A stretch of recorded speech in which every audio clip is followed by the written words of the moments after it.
I moved into the old Whitaker house in late autumn, when the trees were skeletal and the sky looked bruised.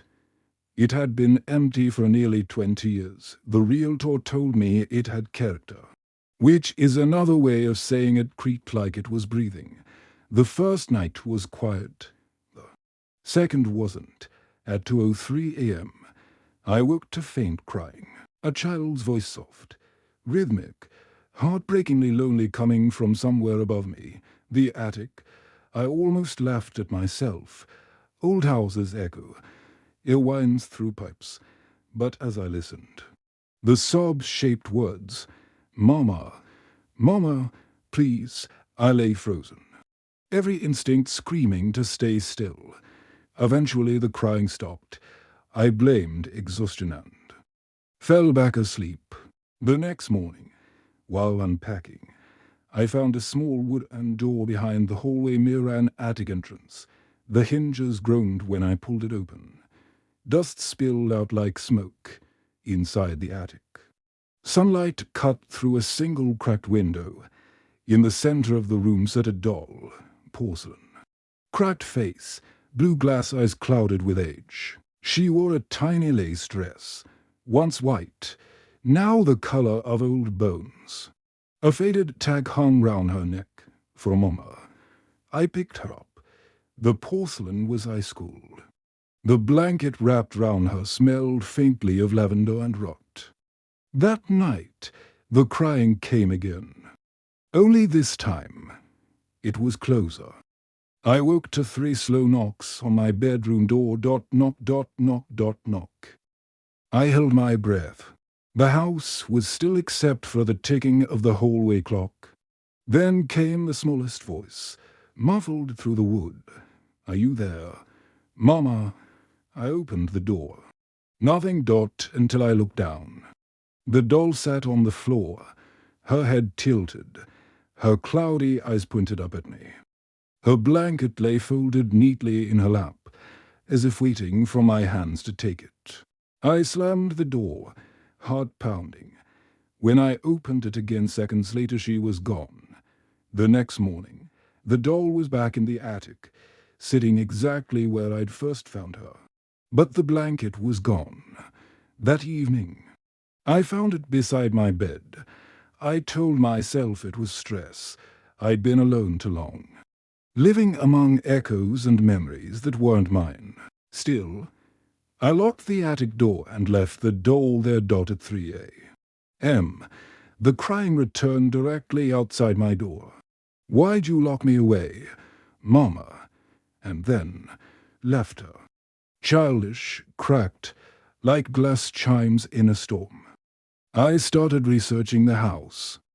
In the county archives, I found an old article, "Whitaker Family Tragedy -1912. A little girl named Clara had died here. The mother, inconsolable, had a doll made from her daughter's clothing and hair. Days later, neighbors heard the mother talking to it, singing lullabies. Then one morning, both were gone. The house was found empty except for the sound of crying in the walls. The librarian smiled nervously when I asked about it. "They say the doll never left," she whispered.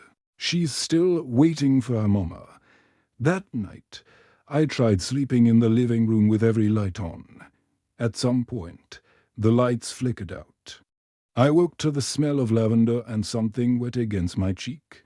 It was the blanket, damp, heavy, and written in small, childish letters across the fabric.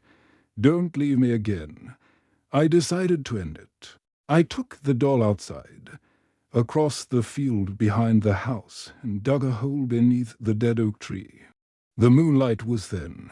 My breath came in clouds. I whispered, "Rest now," and buried her deep. For the first time in weeks, the night stayed silent. But at dawn, I woke to the sound of humming. A lullaby. I followed it to the mirror in the hallway. My reflection was wrong, my eyes softer, my face older, gentler. For an instant I saw another woman's expression layered over mine, smiling, maternal, loving. Behind me, in the reflection, stood the doll. Her porcelain face was flawless now. The crack was gone. Her cheeks were rosy. Her eyes bright. She whispered, "Mama," and my reflection smiled back at her. I turned, heart hammering. The hallway was empty. When I looked again, my reflection had changed. It wasn't me anymore. It was the mother from the photograph I'd seen in the archives. The same eyes, the same sorrow. The mirror began to weep condensation as if it were breathing. And from behind the glass, two tiny porcelain hands pressed against it. I left the house that night and never came back, or at least, I thought I didn't, because wherever I go, the crying follows, hotels, apartments, friends' houses, it always finds me round to the voice of a little girl calling softly through the dark last week. A package arrived at my new address. No return label. Inside, a porcelain doll, perfectly polished. A small tag round her neck read, "For Mama." My hand shook as I lifted her from the box. For a moment, I thought I saw her blink. Then I saw my reflection in her glass eyes. But it wasn't me looking back. It was the woman from the Whitaker house, the mother. She smiled and whispered through the glass, "Thank you for coming home." The doll's head tilted. Somewhere inside her chest, I heard the faintest heartbeat, and in a voice barely louder than breath, "Now it is your turn to stay."